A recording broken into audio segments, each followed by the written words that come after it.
जितनी स्विट्जरलैंड की total population है उससे ज्यादा इंडिया इंजीनियर्स प्रोड्यूस कर देता है। उसके बाद भी रिसर्च एंड इनोवेशन में स्विट्जरलैंड नंबर 1 पे है। इंडिपेंडेंस के बाद से रिपब्लिक ऑफ इंडिया ने 0 नोबेल लॉरियट्स प्रोड्यूस किए इन साइंस।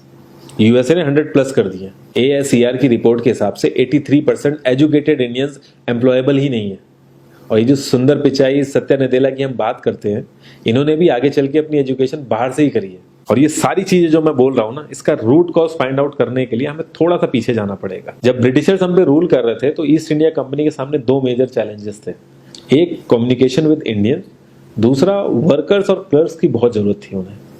फिर थॉमस बेविंगटन मैकॉय ने हमें इंग्लिश एजुकेशन एक्ट ऑफ 1835 दिया, जिससे उनके दोनों पर्पस पूरे हुए। पहला, उनको बंदे चाहिए थे जो चुपचाप डेस्क पे बैठे अपना काम करें, क्वेश्चंस ना करें और ज्यादा क्रिएटिव ना हो। Second, communication in English. English सबसे ज्यादा बोले जाने वाली लैंग्वेज नहीं है, उसके बाद भी इंग्लिश एक लैंग्वेज की बजाय एक क्लास बन गया इंडिया में।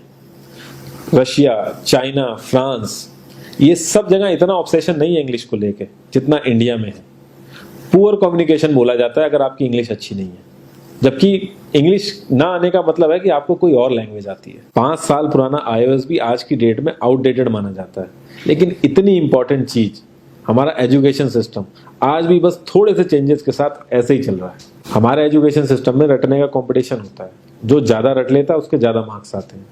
अब 95% जिसके संस्कृत में आए हैं वो भी संस्कृत नहीं बोल पा रहा है। और बेसिक हिस्ट्री होने की बजाय इतनी मोटी मोटी किताबें हैं हिस्ट्री की जिसका कोई मतलब नहीं है। अगर आज की डेट में आपको कुछ भी पता करना, आप गूगल से पता कर लोगे, उसके लिए आपको याद करने की जरूरत नहीं है इतना कुछ। और ये गवर्नमेंट स्कूल में हर क्लास में इंग्लिश का सब्जेक्ट है।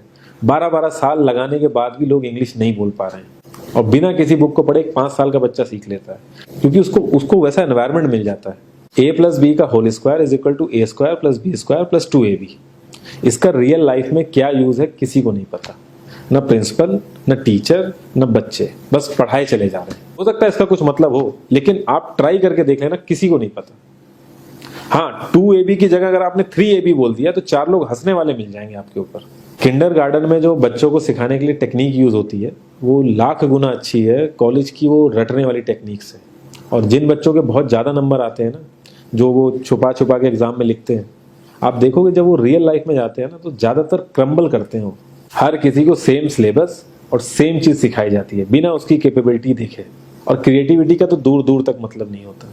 अब एक लाइन से आप शेर, मछली, सांप, हाथी सबको लाइन से खड़ा कर दो और उनसे कहो पेड़ पे चढ़ो, उनको तो जिंदगी भर यही लगेगा ना कि वो तो किसी काबिल ही नहीं है। और द्रोणाचार्य ने भी पांडवों को उनकी स्किल सेट के हिसाब से उनको चीजें सिखाई, सबको एक ही चीज नहीं सिखा दी। और हमारे एजुकेशन सिस्टम में ज्यादा ऑप्शंस भी नहीं है। सबसे ऊपर साइंस, फिर कॉमर्स, और सबसे नीचे जाके कहीं नंबर आता है आर्ट्स का। आर्ट्स लेने वाले को तो लोग इतना हल्के में लेते हैं जैसे वो किसी काम का ही नहीं है। हर माँ बाप को तो इंजीनियर या डॉक्टर ही बनाना है। कॉलेज वाले अगर एक्स्ट्रा कोर्स रख भी देते हैं तो माँ बाप एंट्री नहीं कराएंगे, तो वो सारा पैसा बर्बाद होगा कॉलेज का। तो ऑप्शंस कहाँ से आएंगे? और बचपन से ही आपकी ट्रेनिंग स्टार्ट हो जाती है। माँ बाप, भाई बहन, रिलेटिव सब ये समझाते हैं अगर आपके मार्क्स नहीं आए और जॉब नहीं लगी तो आपकी जिंदगी बेकार। और लाइफ की क्रिएटिविटी को आप रखते हो साइड में, और ये अच्छे मार्क्स और अच्छी जॉब पाना आपका सपना बन जाता है। अब ये सपना पूरा हो जाता है तो बहुत बढ़िया है, दूसरे को जेलस फील कराओगे, नीचा फील कराओगे। और इस छोटी सी उम्र में अगर सपना टूट जाता है तो सेल्फ डाउट में आ जाओगे। इतना बाहर वाले आपको नीचा नहीं समझेंगे जितना आप खुद की नजरों में गिर जाओगे। आप किसी भी 4-5 सक्सेसफुल आदमियों के बारे में सोच के देखिए जिन्हें आप बहुत सक्सेसफुल मानते हो या जिनकी तरह लाइफ आप जीना चाहते हो।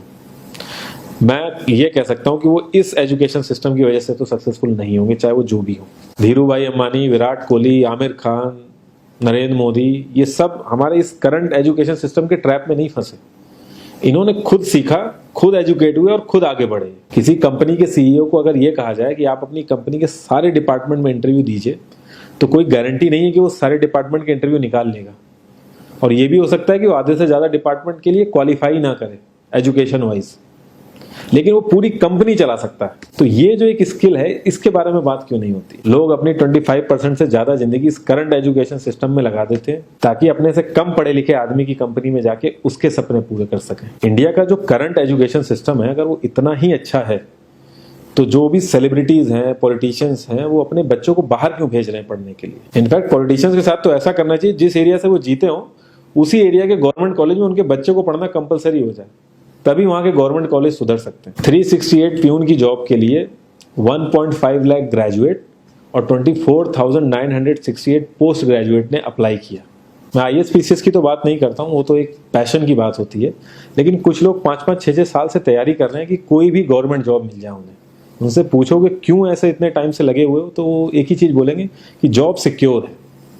मतलब आप काम नहीं भी करोगे तो आपको निकाला नहीं जाएगा। ये सारी कामचोरी वाली बातें माइंड में इसीलिए आती हैं क्योंकि हमारा जो करंट एजुकेशन सिस्टम है वो इतना कॉन्फिडेंस ही नहीं देता है कि हम अपनी स्किल के दम पे कहीं जाके काम करें और हमें निकलने का डर ना हो।